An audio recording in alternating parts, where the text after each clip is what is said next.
ഇന്ന് നമുക്ക് നല്ല ടേസ്റ്റി ആയിട്ടുള്ള വളരെ എളുപ്പത്തിൽ തയ്യാറാക്കിയെടുക്കാൻ പറ്റുന്ന ഒരു സ്പെഷ്യൽ ഡ്രിങ്ക് റെസിപ്പി പരിചയപ്പെടാം. ഇത് നമുക്ക് ചൂടോട് കൂടി അതുപോലെ തണുപ്പിച്ചിട്ട് കുടിക്കാനും നല്ല ടേസ്റ്റാണ്. അപ്പോൾ നമുക്ക് നോക്കാം ഇതെങ്ങനെ തയ്യാറാക്കുന്നതെന്ന്. റെസിപ്പിയിലേക്ക് പോകുന്നതിന് മുമ്പായിട്ട് നമ്മുടെ ചാനൽ ആദ്യമായിട്ടാണ് കാണുന്നുണ്ടെങ്കിൽ വീഡിയോ ഇഷ്ടപ്പെട്ടാൽ സബ്സ്ക്രൈബ് ചെയ്യാൻ മറക്കരുത്.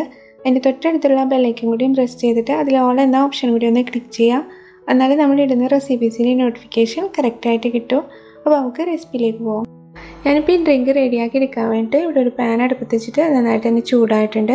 അതിലേക്ക് നമുക്കൊരു 1.5 ടീസ്പൂൺ നെയ്യ് ചേർത്ത് കൊടുക്കാം. നെയ്യൊക്കെ ഇപ്പോൾ നന്നായിട്ട് തന്നെ മെൽറ്റ് ആയിട്ടുണ്ട്. ഇനി നമുക്കിതിലേക്ക് കുറച്ച് അണ്ടിപ്പരിപ്പ് ചേർത്തായിട്ട് നന്നായിട്ട് തന്നെ ഒന്ന് ഫ്രൈ ചെയ്തെടുക്കാം.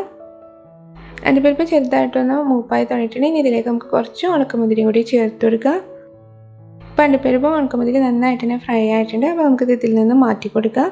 ഇനി നമുക്ക് ഈ നെയ്യിലേക്ക് ഒരു വലിയ ക്യാരറ്റ് ജസ്റ്റ് ഒന്ന് ഗ്രേറ്റ് ചെയ്തങ്ങായിട്ട് ഇതിലേക്ക് ചേർത്തങ്ങായിട്ട് ഒരു 1 മിനിറ്റോളം ഇത് നന്നായിട്ട് തന്നെ ഒന്ന് വഴറ്റി കൊടുക്കണം. അപ്പോൾ നമ്മുടെ ക്യാരറ്റൊക്കെ നന്നായിട്ട് തന്നെ സോഫ്റ്റായിട്ട് വന്നിട്ടുണ്ട്. ഇനി നമുക്ക് ഇതിലേക്ക് പഞ്ചസാര ചേർത്ത് കൊടുക്കുക. ഞാനിപ്പോൾ ഇവിടെ ഒരു 3 ടേബിൾ സ്പൂൺ പഞ്ചസാരയും ഒരു 2 ടേബിൾ സ്പൂൺ കണ്ടൻസ് മിൽക്കാണ് ഇതിലേക്ക് ചേർത്ത് കൊടുക്കുന്നത്.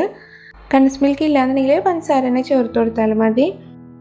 ഈ പഞ്ചസാര നന്നായിട്ടൊന്ന് മെൽറ്റായിട്ട് ക്യാരറ്റിലൊക്കെ ഒന്ന് പിടിച്ച് ക്യാരറ്റ് നന്നായിട്ടൊന്ന് കുക്കായിട്ട് വരുന്നവരെ നമുക്കിത് നന്നായിട്ട് തന്നെ ഒന്ന് വഴറ്റി കൊടുക്കാം. ഇപ്പോൾ പഞ്ചസാരക്ക് നന്നായിട്ട് തന്നെ മെൽറ്റായിട്ട് ക്യാരറ്റ് നന്നായിട്ട് കുക്കായിട്ടുണ്ട്. ഇനി ഇതിലേക്ക് നമുക്ക് പാൽ ഒഴിച്ചു കൊടുക്കണം. ഞാനിപ്പോൾ ഒരു 2.5 കപ്പ് പാലാണ് എടുത്തിട്ടുള്ളത്. അപ്പോൾ അതിൽ നിന്ന് കുറച്ച് പാൽ ഒഴിച്ചു കഴിഞ്ഞിട്ട് ആദ്യം തന്നെ ഈ ക്യാരറ്റ് നന്നായിട്ടൊന്ന് മിക്സ് ചെയ്ത ശേഷം നമുക്ക് ബാക്കി പാലും കൂടി ഇതിലേക്ക് ഒഴിച്ചു കൊടുക്കാം. അതിൻ്റെ ഒപ്പം തന്നെ നമുക്ക് ഇതിലേക്ക് ഒരു 1 കപ്പ് വെള്ളം കൂടി ചേർത്ത് കൊടുക്കണം. അതും കൂടി ചേർത്തിട്ട് നന്നായിട്ട് തന്നെ ഒന്ന് മിക്സ് ചെയ്ത് കൊടുക്കുക. അതിനുശേഷം മധുരം നോക്കിയിട്ട് നമ്മുടെ താല്പര്യം അനുസരിച്ച് മധുരം ചേർത്ത് കൊടുക്കുക. ഞാനിപ്പോൾ ഇതിലേക്ക് ഒരു 2.5 ടേബിൾ സ്പൂൺ പഞ്ചസാരയും കൂടി ചേർത്ത് കൊടുക്കുന്നുണ്ട്.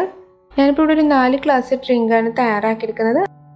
ഇപ്പോൾ നമ്മുടെ പാൽ ചെറുതായിട്ടൊന്ന് ചൂടായി തുടങ്ങിയിട്ടുണ്ട്. ഇനി നമുക്ക് ഇതിലേക്ക് വേണ്ടത് അരിപ്പൊടിയാണ്. ഞാനിപ്പോൾ ഇവിടെ ഒരു 1.5 ടേബിൾ സ്പൂൺ അരിപ്പൊടി എടുത്തിട്ടുണ്ട്. അപ്പോൾ അതിലേക്കൊരു 1/2 കപ്പ് പാലും കൂടി ചേർത്തിട്ട് നന്നായിട്ടൊന്ന് മിക്സ് ചെയ്തങ്ങായിട്ട് നമുക്കത് ഇതിലേക്ക് ഒഴിച്ചു കൊടുക്കാം. അരിപ്പൊടി ചേർത്ത് കൊടുക്കുന്ന സമയത്ത് കണ്ടിന്യൂസ് ആയിട്ട് ഇളക്കി കൊടുത്തിട്ട് വേണം ചേർത്ത് കൊടുക്കാൻ. അതല്ലാന്നുണ്ടെങ്കിൽ ചിലപ്പോൾ അടിയിൽ പിടിക്കും. അരിപ്പൊടി ചേർത്ത ശേഷം ആ അരിപ്പൊടി നന്നായിട്ടൊന്ന് കുക്കായിട്ട് ഈ ഡ്രിങ്ക് ചെറിയതായിട്ടൊന്ന് തിക്കായിട്ട് വരണ വരെ നമുക്കിതൊന്ന് കുക്ക് ചെയ്തെടുക്കണം. അധികം തിക്കാവണ്ട, ചെറിയൊരു ലൂസിൽ കുടിക്കുമ്പോഴാണ് അതിൻ്റെ കറക്റ്റ് ടേസ്റ്റ് കിട്ടുള്ളൂ. ഇപ്പോൾ ഇത് നന്നായിട്ട് തന്നെ തിളച്ച് തുടങ്ങിയിട്ടുണ്ട്. ഇനി ഇതിലേക്ക് നമുക്കൊരു 1/2 ടീസ്പൂൺ ഏലക്കായപ്പൊടി ചേർത്ത് കൊടുക്കാം. ഏലക്കായപ്പൊടി ചേർത്ത് നന്നായിട്ടൊന്ന് മിക്സ് ചെയ്തതിന് ശേഷം നമുക്കിതിലേക്ക് ഒരു 2 നുള്ളു ഉപ്പും കൂടി ചേർത്തായിട്ട് നന്നായിട്ട് തന്നെ ഒന്ന് മിക്സ് ചെയ്യാം. ഇനി ഇതൊരു അല്പം സമയം കൂടി ഒരു 1-2 മിനിറ്റ് കൂടി നമുക്കിതൊന്ന് ഇളക്കി കൊടുത്തങ്ങായിട്ട് കുക്ക് ചെയ്തെടുക്കണം. ഇപ്പോൾ ഇത് റെഡി ആയിട്ടുണ്ട്. ഇത് ഇത്രയും മതി, ഈ ഒരു തിക്നെസ്സിൽ എടുത്താൽ മതി. ഇനി ഇത് ചൂടാറുമ്പോൾ കുറച്ചും കൂടി ഒന്ന് തിക്കായിട്ട് വരും. അപ്പോൾ ഇനി നമുക്ക് തീ ഓഫ് ചെയ്യാം. തീ ഓഫ് ചെയ്തതിന് ശേഷം നമുക്കിതിലേക്ക് നമ്മൾ വറുത്തെടുത്ത അണ്ടിപ്പരിപ്പ് മുന്തിരി ചേർത്ത് കൊടുക്കാം.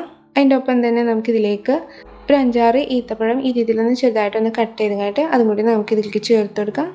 ചൂടോട് കൂടി തന്നെ വേണം ചേർത്ത് കൊടുക്കാൻ വേണ്ടിയിട്ട്. എന്നാലേ ആ ഈത്തപ്പഴത്തിൻ്റെ കറക്റ്റ് ടേസ്റ്റ് ആ ഡ്രിങ്കിലേക്ക് കിട്ടുള്ളൂ. ഇപ്പോൾ നമ്മുടെ ഡ്രിങ്ക് റെഡി ആയിട്ടുണ്ട്. അപ്പോൾ ഇത്രയേ ഉള്ളൂ. നമുക്ക് ഈസി ആയിട്ട് തയ്യാറാക്കിയെടുക്കാൻ പറ്റുന്ന നല്ല ടേസ്റ്റി ആയിട്ടുള്ളൊരു ഡ്രിങ്കാണ്. മധുരം ഇഷ്ടപ്പെടുന്നവർക്ക് ചെറിയൊരു തണുവിൽ കുടിക്കുമ്പോൾ കുറച്ചും കൂടി നല്ലൊരു ടേസ്റ്റാണ്. കാരണം ആ ഈത്തപ്പഴത്തിൻ്റെ ഒക്കെ മധുരമൊക്കെ കറക്റ്റായി ഡ്രിങ്കിലേക്ക് കിട്ടിയിട്ട് ശരിക്കും ഡിഫറെൻ്റ് ആയിട്ടുള്ളൊരു ടേസ്റ്റാണ്. പറ്റുകയാണെങ്കിൽ എല്ലാവരും ട്രൈ ചെയ്തിട്ട് തീർച്ചയായിട്ടും നിങ്ങളുടെ അഭിപ്രായം അറിയിക്കുക.